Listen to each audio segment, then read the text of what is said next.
Michigan's rock station. Q106. So what's up?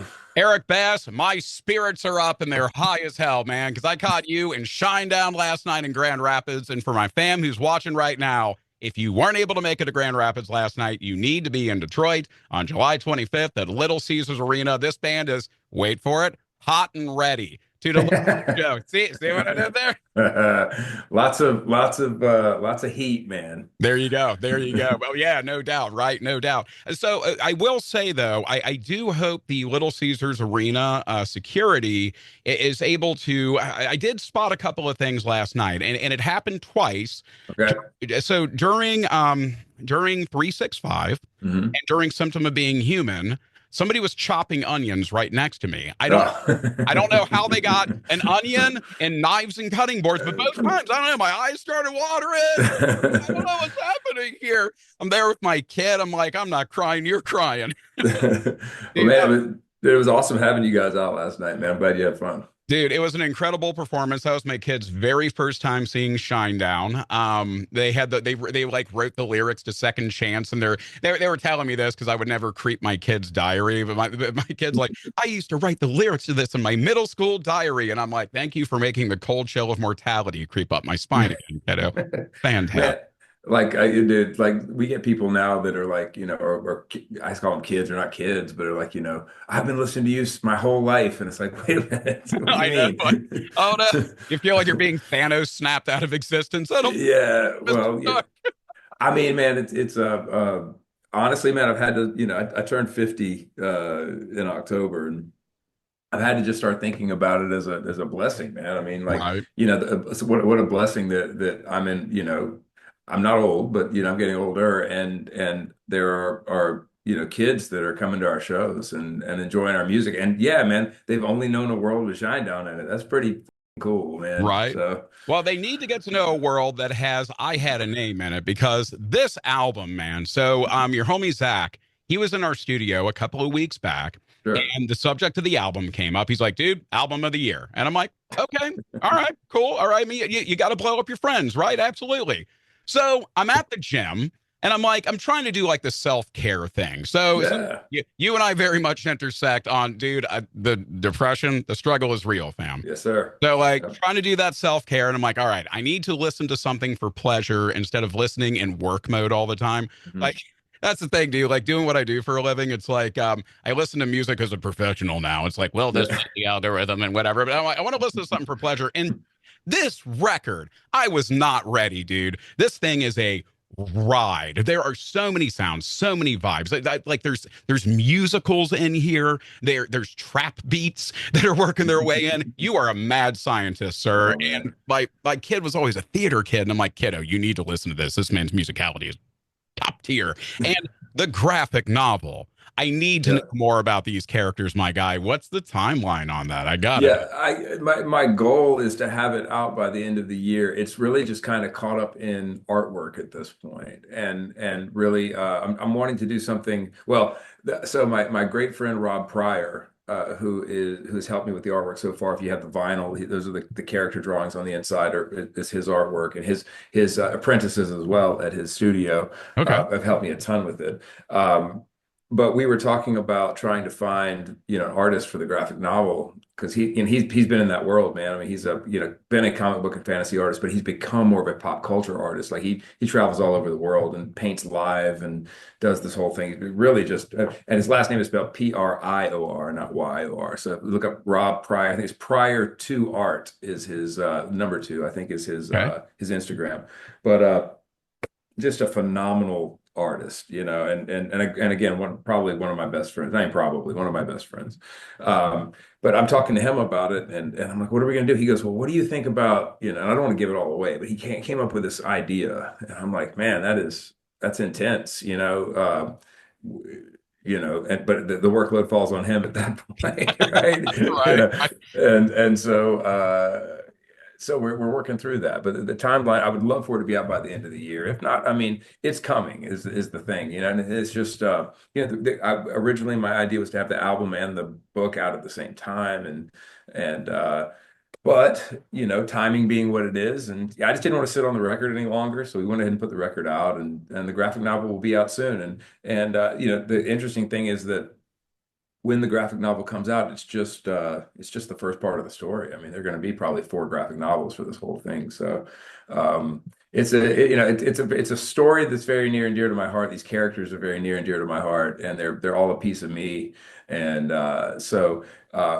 it's just really interesting to decide to write music for it after you'd already started writing a story, and then the music just made it more personal, because it's impossible to write lyrics about a situation or about a person or about a character Right. without it becoming, super intimate. So the characters really, the parts of the characters that are me really came out in the record. So Well, that's one of the things I love about this. Even though it's telling a story, it's presenting these characters. I mean, mm, it's like any fictional character. You can find a bit of yourself in them, even as sure. a listener, right? And like, Yep. for instance, Mode and Heart. I'm listening. I'm like, oh, hey, it's me in my 20s. Yeah. Awesome.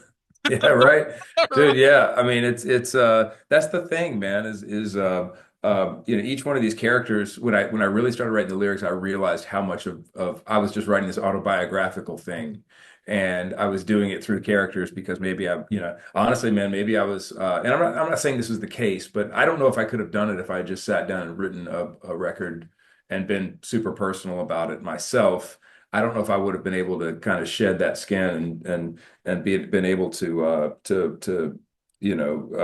let myself come through in the lyrics the way that I could if I'm just writing about this character, and the thing is I really just I noticed it after I mean, the record was probably two-thirds of the way done when I really noticed it. I'm like, oh, dude, you're completely just writing about yourself. I mean, you've turned the character of Devarin, who's the our big bad, and our big bad guy. You basically turned your depression into this guy, right? And Azalea, her she has a real like conflict of faith, right? And so Mhm. like all your conflicts that you've had with faith throughout your life and trying to finding your way with that, it's all in her. And this wondering about your childhood and kind of coming to terms with that is all in this character of Milk, who's this 12-year-old kid in the story. And so man, you just kind of I threw all of my maladies onto these poor characters. I have to I have to know. So Mind Control, that's the first single that Mm, really hit our airwaves. And like yeah, I'm like, oh, this is a very catchy song. I wasn't really aware of the whole storyline thing. And then sure. I sat down to watch a video. I'm like, oh, wait, this song is literally from the perspective of the bad guy. This is Yeah, right. awesome. Yeah, yeah, yeah. Kidding me? Yeah, so that was yeah. I was just trying to telling his backstory in a way, and the fact that he has he's basically mind controlling this population, but he has this disdain for them at the same time. Like he needs them, but he doesn't like them. And then you get to the end of the song, and it's this big psychological twist where it's like you know he sort of he has these moments of being conflicted, almost like he's being mind controlled himself, and like why am I Right. doing these things and sort of these moments of having this conscience that comes out of nowhere, that but he can't control any of it anyway. So as you get into the story, once the graphic novel comes out, you'll kind of I think those things will really start playing a lot more, where you've got this really evil character, but there's something else going on, man, and you can't figure out what it is. Why is he just these fleeting moments of being conflicted, and I've always enjoyed that in I've always enjoyed villain characters in stories, and especially complex villains, Right. The like villain who believes he's right to his core. right, Right. yeah, but again, but like believes he's right to his core, but then every once in a while, like almost like Mhm. he comes up for air for half a second, and he's like, what, I've got to, why am I the way I am, and so I just find those psychological things interesting. So that's kind of what the end of that song is about. It's him sort of standing in the mirror. You should Right. watch the video. It's him standing in the mirror, and then he ends up, kind of doing to himself what he's done to the population, just metaphorically in the video, of course. But it's you know, I love that kind of stuff. I love those complex characters. And even musically in the song, the fact that the song ends with that weird dissonant piano note, like, oh Yeah. yeah, he's definitely off. Oh, dude, well, originally it ended just very nicely on the right note, Right? and I was like, that just doesn't seem. It seems very like kind of like you're wrapping up a bow on a present, And I was like, oh, we can't do that, We gotta throw it off. Right, right. There's so many little bits and bobs like that throughout this record. And again, I'm a lyrics guy, man. And sir, Yeah. you are a gifted freaking writer. I mean, Thank you. line after line here. You can go to hell, but you can't go home. I'm especially partial to, and if you touch me again, I'll take you to the end. But one day I might throw you off this building. Yeah. Well, I'm at the gym and I'm just like, normally I hate every second of being at the gym. I'm sweaty. It sucks. And Yeah. I'm like grinning ear to ear with that line. I'm like, that is Yeah. chef's kiss. No notes, man. No, I appreciate it, man. Yeah, that's our character Milk. He's this so something that's going on in this world, or these kids have been sort of separated, where half of the children on this world get sent to this sort of re-education facility, so to speak, and they Mhm. become part of the government, and they're very well treated and taken care of, and then sort of the children of the citizens that Devarin doesn't like, or that they get sent to a camp, like a work camp, but the parents don't know any different. The parents just think they're sent to this place, Oh man. and so Milk and his friends are all, they're like disarming and arming landmines and doing all this stuff and this deadly work, and they're treated horribly, and they wear prison outfits, and so that's just it's sort of from his perspective, just singing about being beaten and being He's and this not kind having of a good time of he's it. not having a good time, but he's got this angst and attitude, man, that I love, and so Right. he's it's his protection, right? It's his attitude, and so that we were talking about, him talking to this guard about, hey, like, I'll sit here and take this beating, man, but one day, Milk gonna give it to you. What? yeah, Milk gonna deliver to you. sure, That's right. yeah, One of the other tracks, and again, this album, I mean, fam, if you go into this thing thinking you know where it's headed, no, you don't. You just don't. There's going to be twists and turns. I was not expecting a John Philip Sousa-esque march in New Graves, man. yeah, That came out of nowhere. The character of Grace. He seems yeah, like great. he's having a rough go of it. Tell me a bit more Yeah. about Grace. Yeah, Graves is he's one of the so I'm trying not to give too much away about the No, story, but I no can tell you, spoilers, of course. No I can tell you this. Like, one of the cool things about this prison sort of situation where these kids are, it's very Lord of the Flies in a way, where the kids kind of run the prison in a way. It's like, spoilers. but they have overseers to make sure that stuff doesn't go off the rails. But like, basically they kind of self-police, and it gets kind of brutal with these kids, kind of, Children being cruel. right. Yeah, yeah, Never. yeah. Who'd have thunk it? But Graves is kind of one of the I call him guards, but he's kind of an overseer, but he's kind of the one that he's conflicted a lot too, man. He doesn't really like what he does. He doesn't like what happens to these kids, but he's just because of the nature of his work, like, he's strung out, and he's on drugs. He drinks a lot.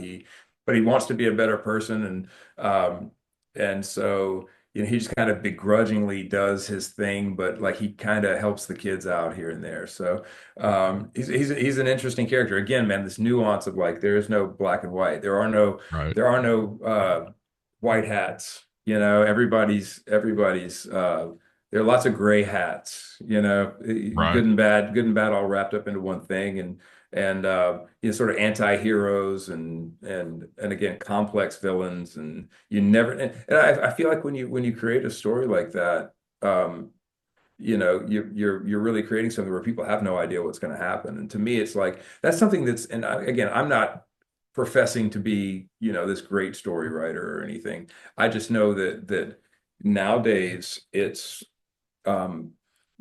stories are so one-dimensional. It feels like movies and things. It's like, you kind of know what's going to happen. Hmm. You have these characters that are well, nothing can happen to them, Right. and They got Mary and Sue protection. Yeah. yeah, yeah, you kind of know where it's going, and I like creating stories where, I mean, honestly, man, as I'm writing some of these things, even I don't know what's happening, where it's going to go, because when you're writing, sometimes you get thrown, the universe is really doing the work. You're just kind of channeling what's going on. And so I think that if you can kind of build these, you construct these characters in these situations where no one is really absolutely right and no one is really absolutely wrong. And I mean, there is good and bad, but Mhm. maybe it's a broad example, but a broad way of putting it. But you have no idea where it's going to go at that point. That's You why know? there's the chaotic good alignment in Dungeons and Dragons. Sometimes the good Yeah. guys are going to do stuff in a very unconventional, effed up manner. Yeah, man. Well, I mean, but that's, unfortunately, man, that's kind of war, right? I mean, that's what Right. happens that's the unique thing about, you know, about war. It's horrible, but the war in history is everyone thinks they're the good guy, you Right. know. Even Yeah. the bad guys think they're the good guys, Right. And so, so a character like Graves is kind of one of those things where he kind of knows he's the bad guy, Hmm.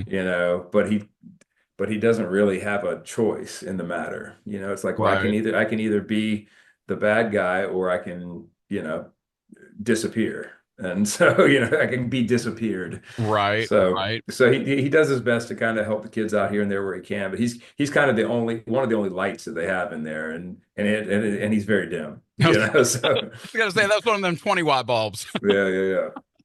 The I do have to applaud frontman Brent Smith last night. You mentioned lights when Yeah. he picked up the light tube and was doing the lightsaber bit. Yeah. Yeah.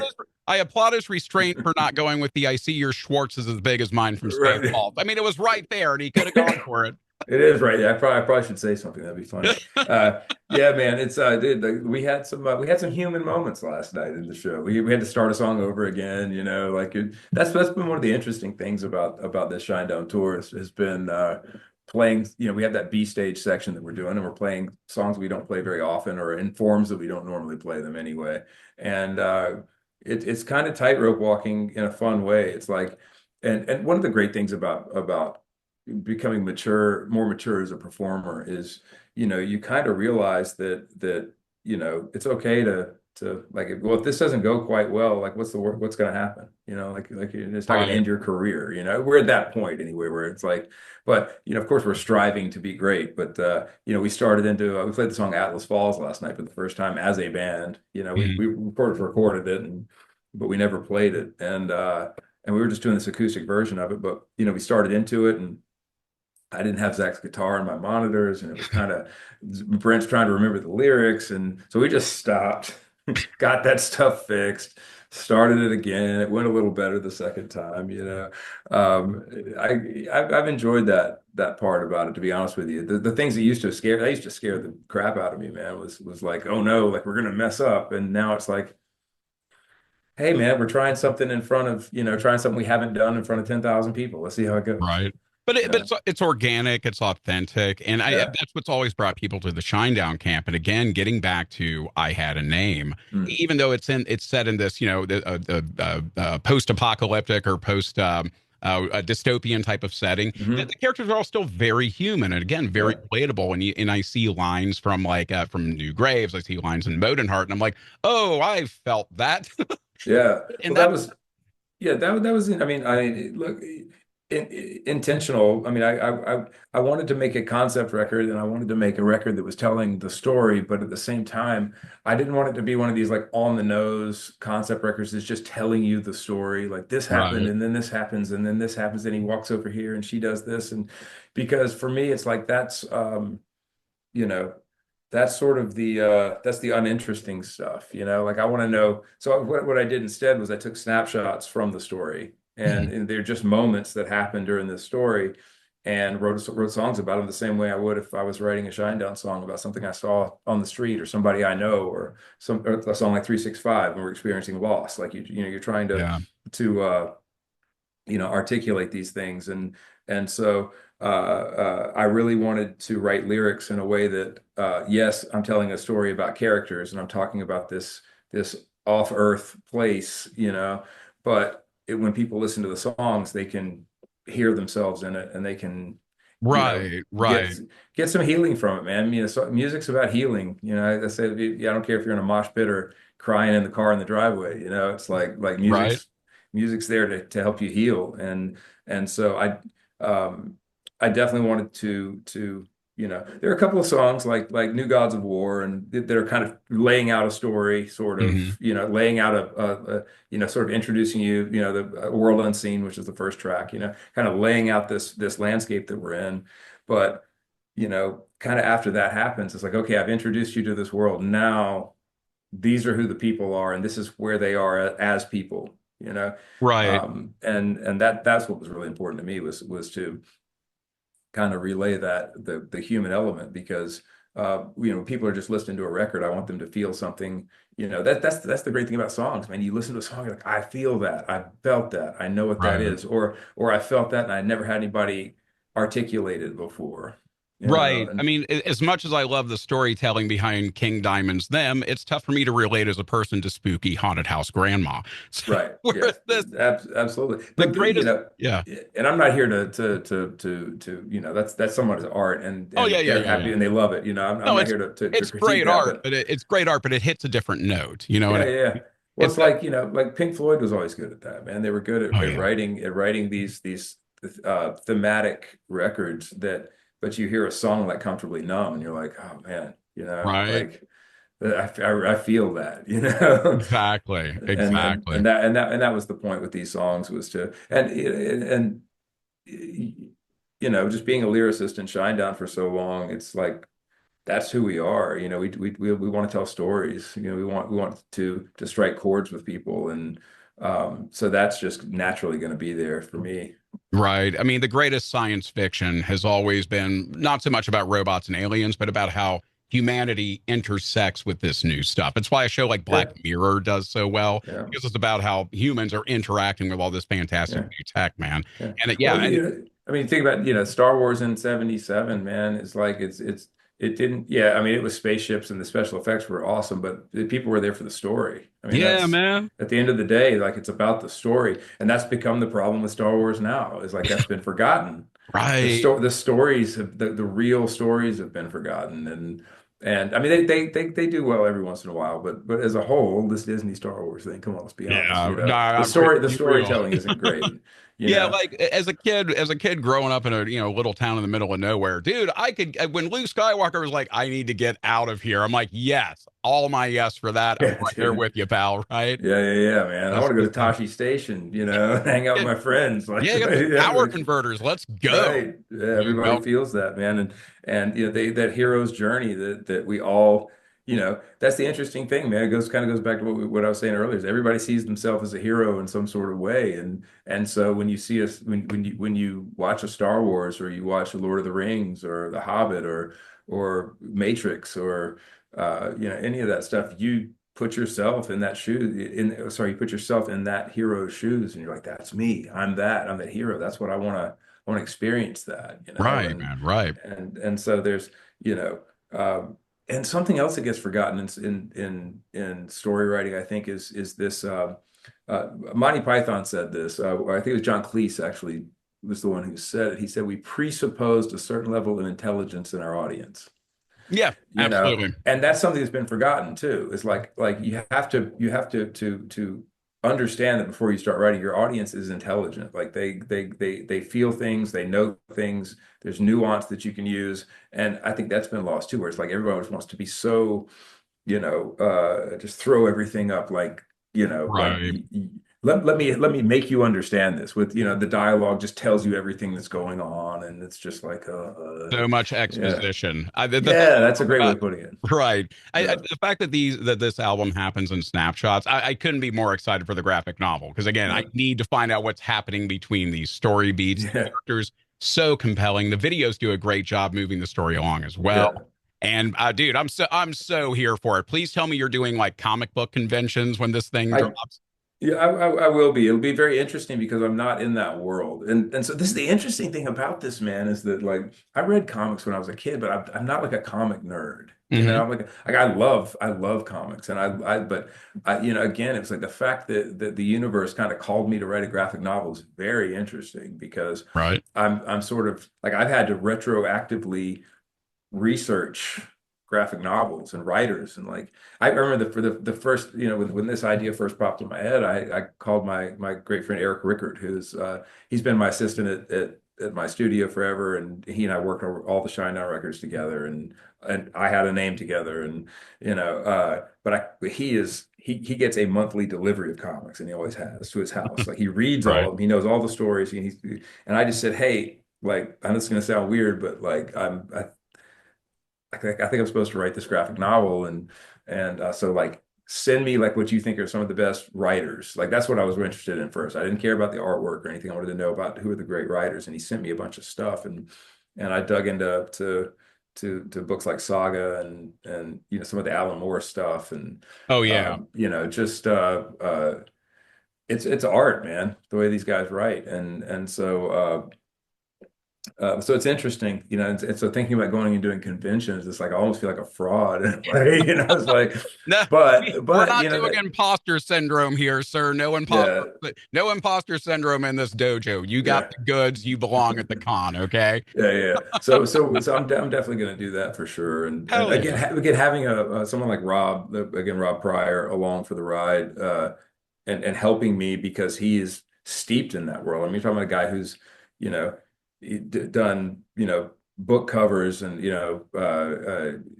Magic the Gathering card artwork, and like he's just like he's so steeped in that world, and he does cons and has done cons all the time, and so kind of having him help me with it, and his wife is also a great editor too. So like when it Okay. comes to the story stuff, like passing stuff off to her and having her kind of go through it, it's been it's very beneficial having those people on board to help me. Oh, for sure. I'm a Magic the Gathering enthusiast myself. Now I'm going to have Yeah. to go through my collection of cardboard crack and see if I've got any of his pieces in there, man. Yeah, dude. Has he Yeah, dude. suckered you into that life?